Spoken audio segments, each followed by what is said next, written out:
Hi, my name is Autumn Burlide, and today we're going to be discussing the evolution of fish from a molecular and phylogenetic perspective.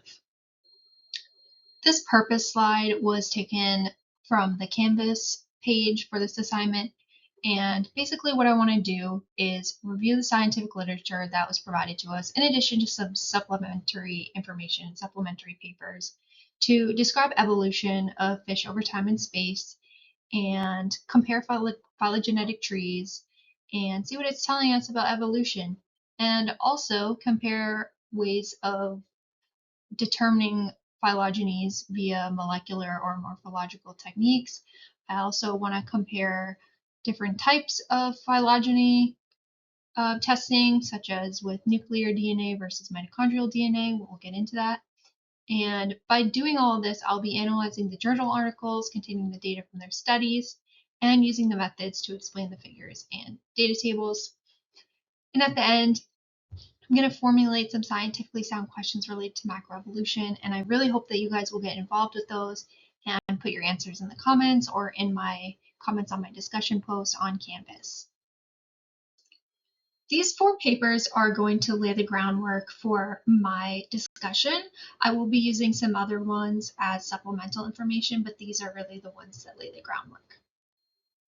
Let's take a look at the study, Why Are There So Few Fish in the Sea, by Vega and Wiens, published in the Proceedings of the Royal Society in February of 2012.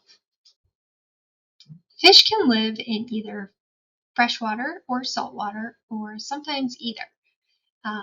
And because the Earth is primarily saltwater, the Earth is like 70% ocean, and then in that there has to be fresh water on the land somewhere, but it's way less space than the oceans.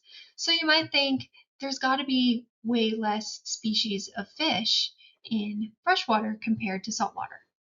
But according to the study that we read called Why Are There So Few Fish in the Sea, there's actually similar numbers of species in freshwater and saltwater. I believe the numbers were 14,700 for saltwater and 15,150 for freshwater. So how can that make sense? What the authors propose in the study is, first of all, that species richness in both environments is actually dominated by some relatively new clades in terms of the age of the Earth, and those are osterophysans and percomorphs. Additionally, the study finds that all living marine animals, or actinopterygian fish, are actually derived from a freshwater common ancestor. So all marine life, all marine actinopterygons, sorry if I'm saying that wrong, are derived from a freshwater ancestor.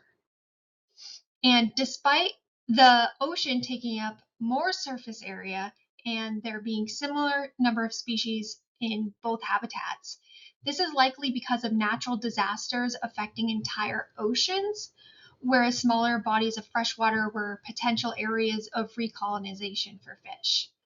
The paper also suggests that freshwater has high diversity compared to its relatively small area because there is an effective barrier to dispersal into rivers and lakes, which promote the creation of new species, which is known as speciation, and unique to specific areas, which is called endemism. Let's take a look at a study, Phylogeny and Tempo of Diversification in the Superradiation of Spiny Rayed Fishes, published in 2013 in PNAS. Next, we have spiny rayed fishes, also known as acanthomorphs. They make up nearly a third of all living vertebrates and are incredibly diverse in their morphology. Look at the middle photo, for example. Does that not just look like one big eye at first glance? Because to me, that was just one big eye until I looked closer and then I realized what I was seeing as an eye was not an eye at all. And it just appears to be a pattern. And I'm wondering if it was selected for because of predation. Maybe if a fish underwater saw that fish and thought, oh, that's a big eye, I'm going to go ray. The rest of it must be even bigger. I don't know. But anyway, They're believed to have originated in the early Cretaceous period. However, their lineage diversification rates have not shown changes expected from the KPG mass extinction, which is a mass extinction event that happened about 66 million years ago, in which we lost about 3/4 of the Earth's living beings. Okay, now let's talk about morphological disparity. In figure 4a, we have the commonly accepted phylogenetic tree for Acanthomorpha. Each major clade is grouped as either blue or yellow alternating. And then we have figure B, 4b, morphological disparity, in which it depicts that about 50 million years ago, there was a decrease in lineage diversification that occurred with a drastic increase in morphological disparity. Morphological disparity is the measure of morphological variation among species and higher taxa. So they saw a drastic increase in morphological disparity around 50 million years ago. Then in 4C, we can see that the blue line represents the diversification rate estimated from the maximum clade credibility time tree, which was figure 4A, and the red lines denote the diversification rate estimates from birth-death shift analyses across 1,000 posterior time trees. This supports the hypotheses that there may be a constant lineage since their origin through mass extinction events and onward. So this bunch seems indestructible. Looking at molecular phylogeny and patterns of diversification in cygnathid fishes, published in 2016 by Hamilton et al. In Elsevier. This family is one of the most species-rich families, with Cygnathidae having many unique morphological, bony body sizes and body shapes. And I think the one in the middle in figure 5 is camouflaged to look potentially like algae, and then the one in the bottom that's green kind of looks like a leaf, or I feel like the body shape and style is supposed to be some sort of camouflage, so that is also very interesting and a great model organism for many researchers. Additionally, they're able to have male pregnancy, which is a very unique specialized reproductive system, which again makes it a great model organism for scientists to study. The scientists used nuclear DNA and mitochondrial DNA to construct two different phylogenetic trees and compare them. For the most part, they agreed. However, on two parts, they did disagree. At the top, you can see two purple and a yellow group have swapped. Other than that, the major distinction is between the tail brooders and the trunk brooders. In figure 8, the researchers explored the basic biogeographic patterns, tracing the distributions of all currently living species and the maximum likelihood estimated ancestral states that were calculated and put onto the phylogenetic hypotheses that is currently accepted. A lot of the clades have species that are distributed across the Atlantic, Pacific, and Indian Ocean. Regardless of the topology method the scientists used, there was clear evidence of multiple invasions of both the eastern and western Atlantic. We also saw that several lineages independently dispersed in the eastern Pacific Ocean, which interestingly has some of the lowest species diversity in terms of cygnathid's. And Australia has some of the highest cygnathid diversity. I'd like to take a look at this paper to explore the reproductive strategies of Cygnathidae a bit deeper. It's called Interspecies Mating in Sympatric Species of Cygnathus pipefish by A.B. Wilson. This family has some interesting reproductive strategies, including interspecies mating that occurs between some members of the Cygnathidae family. But evidence does exist suggesting that their offspring may be inviable and not able to reproduce. Body size and fecundity varies between members of the Cygnathidae family. Some are larger than others, some are smaller, some have multiple offspring, some have fewer offspring. Additionally, the males have multiple brooding partners. In one study, it was found that males typically had at least one female brooding partner during the season, with many having 2 or 3, as you can see in the mates under figure 7. And for our last paper, let's discuss landscape dynamics and diversification of the megadiverse South American freshwater fish fauna by Casimiro et al., published in PNAS in December 2022.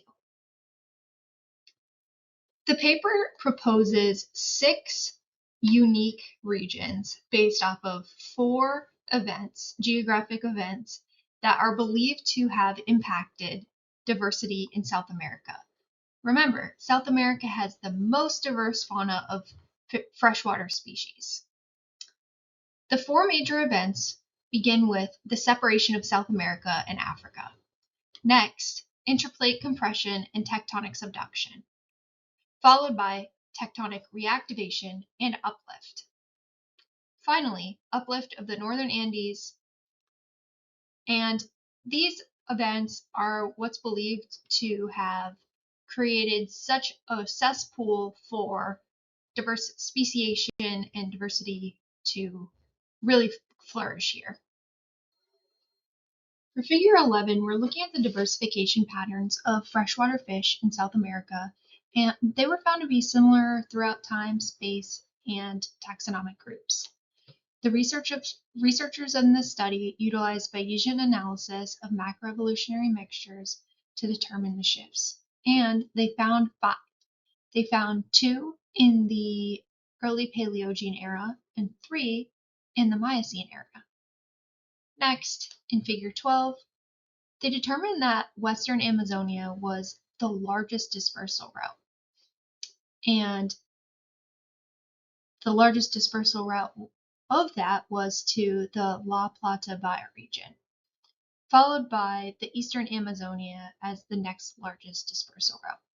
But they actually call West Amazonia in the paper like a cradle of diversity. And because of all these events that have happened there and all of the isolation and the ability to interbreed and create new species and speciation, it is called the cradle of diversity. In conclusion, although saltwater takes up more space, there are similar numbers of species in both habitats. Major extinction events are more successful against saltwater diversity, whereas freshwater promotes speciation. There may be a constant lineage of acanthamorphs since their origin through mass extinction events, suggesting they are resilient and have always found a way to continue on. Sygnathidae are optimal model organisms for some research as they have highly variable bony morphology with impressive camouflage ability. Finally, South America has the most diverse fauna of freshwater fish and 6 proposed geographic regions based on 4 events that impacted diversification. Now I'm going to throw it back to you. Can you think of reasons not mentioned in this presentation that might allow for similar number of species in freshwater and saltwater?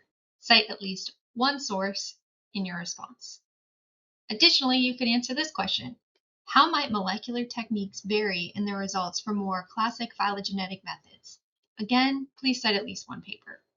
You can put your answer in the comment below on YouTube or in the comments under my discussion thread on Canvas. Thanks. And these are the awesome sources I used for this study. Go check them out.